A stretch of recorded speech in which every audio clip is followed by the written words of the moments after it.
और आपके पास कौन सी जादू की छड़ी हो गई जो 3 महीने में आप खत्म कर देंगे? आपके पास कार्य योजना क्या है जो आप खत्म करेंगे?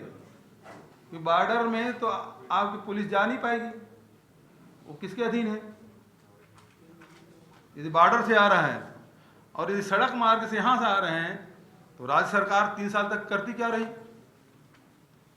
सवाल तो इस बात का है। तो अब उनको ध्यान आया कि दिल्ली पूरी तरह हार गए हैं। अब यहाँ वहाँ से जब बत्ती पड़ी, अब तो सुन रहा हूँ कि वहाँ के जो भी मंत्री लोग अब खाली हो गए हैं, वो अघोषित रूप से यहाँ सब विभाग संभालने का काम कर रहे हैं। ठीक है जी। भूपेश बघेल जी साबका मुख्यमंत्री छत्तीसगढ़ और जनरल सेक्रेटरी कांग्रेस कमेटी पहली बारी इंचार्ज बन तो बाद पंजाब दी फेरी ते आए हैं और कल उन्होंने अमृतसर साहिब विखे नतमस्तक होके श्री हरमंदर साहब फिर सारे धामां ते जाके दुर्गियाना मंदिर, राम तीरथ, जलियांवाला बाग ते फिर अज उन्होंने जिला प्रधानां नाल ते सारी साडी जिहड़ी सीनियर लीडरशिप है, MLA साहबान, एक्स PCC साहबान, MP साहबान, कंटेस्टेड कैंडीडेट, उन्हां नाल अपनी मीटिंग की है।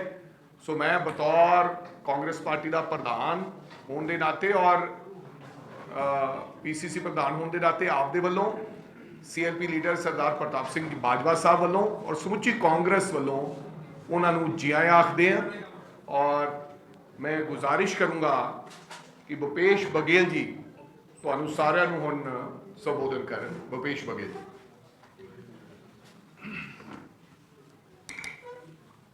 प्रदेश कांग्रेस कमेटी के सम्मानित अध्यक्ष आदरणीय राजा वड़िंग जी, हमारे LOP बाजवा साहब, हमारे सेक्रेटरी साहब, AICC के सेक्रेटरी बैठे हैं और सारे सीनियर लीडर यहाँ बैठे हुए, हमारे कार्यवाहक अध्यक्ष आदरणीय आशु जी और सभी सांसदगण, विधायकगण और हमारे सभी वरिष्ठ साथीगण यहाँ उपस्थित हैं। इस पत्रकार वार्ता में मैं सभी पत्रकार साथियों का स्वागत करता हूँ, अभिनंदन करता हूँ। कुछ विलम्ब हुआ उसके लिए क्षमा चाहता हूँ, क्योंकि आज जो बैठकें थी उसमें जिला अध्यक्षों के साथ और उसके बाद सीनियर लीडर और MP MLAs के साथ मीटिंग थी और उसमें कुछ समय लगा और इसके कारण से आपको कष्ट हुआ, उसके लिए क्षमा चाहता हूँ। तो मुख्य रूप से जो निर्णय हुए वो अखिल भारतीय कांग्रेस कमेटी के जो निर्देश हैं, जिसमें नौ सत्याग्रह जो बेलगामी महाधिवेशन में जो प्रस्ताव पारित हुआ उसे हमको इम्प्लीमेंट करना है, जिसमें 9 सत्याग्रह है। दूसरा जो महत्वपूर्ण मुद्दा है जय बापू जय भीम जय संविधान, जिसको ऑलरेडी पंजाब कांग्रेस कमेटी ने इम्प्लीमेंट कर दिया है। तीसरा महत्वपूर्ण विषय जो है वो संगठन को लेकर है, ये संगठन वर्ष है और पूरे प्रदेश साल भर PCC से लेकर बूथ लेवल तक के सारी कमेटियां हमको बनानी है और उसके साथ जितने पोलिटिकल ऑर्गेनाइजेशन हैं, बहुत सारे हमारे संगठन हैं, चाहे अनुसूचित जाति का हो, चाहे जनजाति का हो, चाहे महिला संगठन हो, उस सब को नीचे से लेकर ऊपर तक के पूरी कमेटी हमको बनानी है।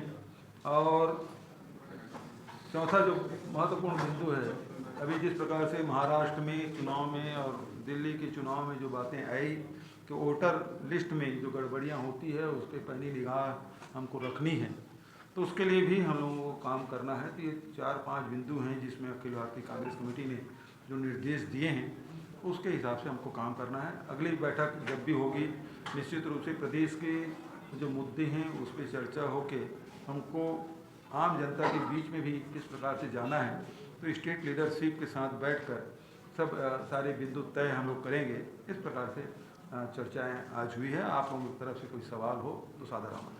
भूपेश जी, आज की जो बैठक हुई, बैठक में संगठन को लेकर चर्चा तो हुई, लेकिन जिससे कैसे गुटबाजी बहुत ज़्यादा है, उसको लेकर क्या बात है? गुटबाजी के बारे में कोई चर्चा नहीं हुई। सारे कांग्रेस के पदाधिकारी एक स्वर में ये बात सब ने कही है, हमको पूरे लीडरशिप को एक साथ मिलकर जनता के मुद्दों को लेकर ये जो भ्रष्ट सरकार है, निकम्मी सरकार है, उसको उखाड़ फेंकने के लिए हम सब काम करना है। ये सब आगामी जो है आपका क्या कार्यक्रम प्रोग्राम रहेगा पंजाब में, जैसे भी है 2 साल बाद तो बिल्कुल सही आपने कहा। कौन सा उसमें आपकी रहेगी? देखिए, स्टेट में जो प्रॉब्लम है उसके बारे में आप सबको जानकारी है, और इस मामले में मैंने अभी पहले ही प्रारंभिक उद्बोधन में आप सबसे कहा कि नेक्स्ट जो दौरा होगा प्रधान साहब तय करेंगे, हमारे दोनों लीडर यहाँ बैठे हुए हैं एलओसी साहब। तो जब भी दूसरे दौरे में जब मीटिंग में आऊँगा तो वो सारे एजेंडों पे हम लोग चर्चा करेंगे, डिस्कशन करेंगे, दिन भर बैठेंगे पूरे स्टेट लीडरशिप और सारे फ्रंटल ऑर्गेनाइजेशन अलग अलग उनको समय देंगे और बैठक के चर्चा करके एक तय करेंगे कि किस बिंदु को हमको पहले लेके जाना है, किन किन बिंदुओं को लेकर हमको जनता के बीच में जाना है, संगठन कैसे मजबूत करना है। इस पर हम लोग बहुत विस्तार से चर्चा करेंगे अगली बैठक। सर, लुधियाना का चुनाव जो है वो भी लोग तो नहीं आ सकता, लेकिन आम आदमी पार्टी ने अपना उम्मीदवार घोषित कर दिया है।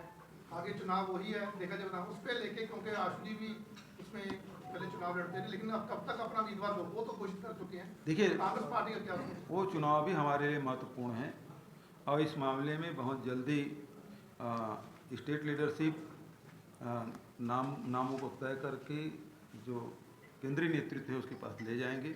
लेकिन अभी जो वहाँ कैंडिडेट डिक्लेयर किए हैं उसमें जो चर्चाएं हो रही है, क्योंकि आम आदमी पार्टी और उसके नेता केजरीवाल जी विधानसभा चुनाव हार गए हैं, तो किस प्रकार से उसको अपर हाउस में भेजा जाए उसके जुगाड़ वो लगा रहे हैं। और इस कारण से राज्यसभा के जो सदस्य ऑलरेडी है उसको कैंडिडेट डिक्लेयर किया है। तो इसका अर्थ ये है कि केजरीवाल के बाद भी उसके नेता नहीं मान रहे हैं, नहीं तो उसको डिक्लेयर करने की क्या जरूरत थी। उसको बोलते कि इस्तीफा दे, और अपने नेता के लिए इस्तीफा भी नहीं दे रहे हैं। इसका मतलब आम आदमी पार्टी में अंदर खाने में सब कुछ ठीक नहीं है। आज आपने देखा होगा पूरे पिछले 2 दिन से पंजाब सरकार की तरफ से वॉर ऑन ड्रग्स जो है वो कैंपेन लॉन्च किया गया है और कहा है कि 3 महीने में जो है पूरी जो ड्रग्स है उसका पाया हो जाएगा पंजाब से। और कांग्रेस सरकार के ऊपर भी बोला था कि कांग्रेस सरकारों ने कुछ नहीं किया और अब वो करके दिखाएंगे। 3 साल तक के क्या करते रहे भगवंत मान जी मस्त थे क्या, जो अब याद आ रही है? 3 साल तक के आप क्या करते रहे? आपके सरकार में ड्रग माफिया फूलता फलता रहा, तब आप कुछ नहीं कर पाए। और आपके पास कौन सी जादू की छड़ी हो गई जो 3 महीने में आप खत्म कर देंगे? आपके पास कार्य योजना क्या है जो आप खत्म करेंगे? कि बॉर्डर में तो आपकी पुलिस जा नहीं पाएगी, वो किसके अधीन है? यदि बॉर्डर से आ रहा है और यदि सड़क मार्ग से यहाँ से आ रहे हैं तो राज्य सरकार 3 साल तक करती क्या रही? सवाल तो इस बात का है।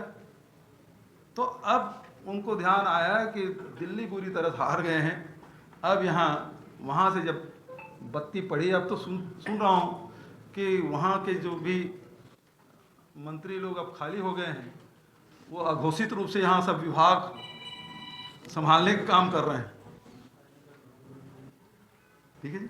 भूपेश जी, कांग्रेस के 3 सीनियर लीडर बड़िंग साहब हैं, चन्नी जी हैं, रंधावा साहब हैं, तीनों दिल्ली में सांसद चुन के जा चुके हैं। तो 2027 में क्या फिर से एमएलए का लेकर रास्ता खोला जाएगा या नहीं? जी 3 दोबारा मेरे भी 3 बड़े नेता मेंबर ऑफ पार्लियामेंट चुन के गए हैं। ये दोबारा से आने वाले दिनों में 2027 में एमएलए का चुनाव लड़ेंगे कि नहीं लड़ेंगे?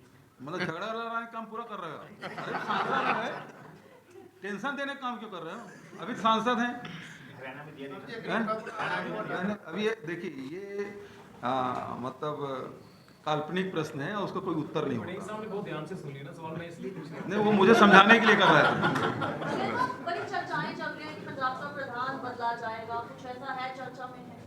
कब तक बदला जाएगा? यही रहेंगे, नए आएंगे? बहुत बहुत धन्यवाद इस सवाल के लिए आपको। देखिए, प्रधान किसको बनाना है, कि किसको एमएलए की टिकट देना है, किसको एमपी की टिकट देना है, किसको क्या पदाधिकारी बनाना है, ये सब अधिकार हाईकमान के पास सुरक्षित है। वही किसी को जनरल सेक्रेटरी बना रहे हैं, किसी को जिले के प्रधान बना रहे हैं, किसी को कुछ बना रहे हैं, तो जिम्मेदारी उनकी है। ये विषय किसी और दूसरे का, वो अधिकार दूसरे का नहीं है। और मैं आपके माध्यम से कहना चाहूँगा कि हाईकमान का पूरा विश्वास वरदहस्त हमारे प्रधान पर भी है और एलओपी पर भी है। इसमें कहीं कोई किंतु परंतु नहीं है। ये जितनी बातें हैं केवल अफवाह है, इसके अलावा कुछ नहीं है। भूपेश जी, क्या आपकी नवजोत सिंह सिद्धू से भी आर्टिकल को कमेंट्री में बिजी हैं क्रिकेट की? आप यहाँ पर हैं, अरे मेरे बहुत लोगों से बात हुई है। क्या बातचीत? अरे अब जीएस बना तो सब लोग बधाई दे रहे हैं पूरे प्रदेश के लोग। Thank you ji.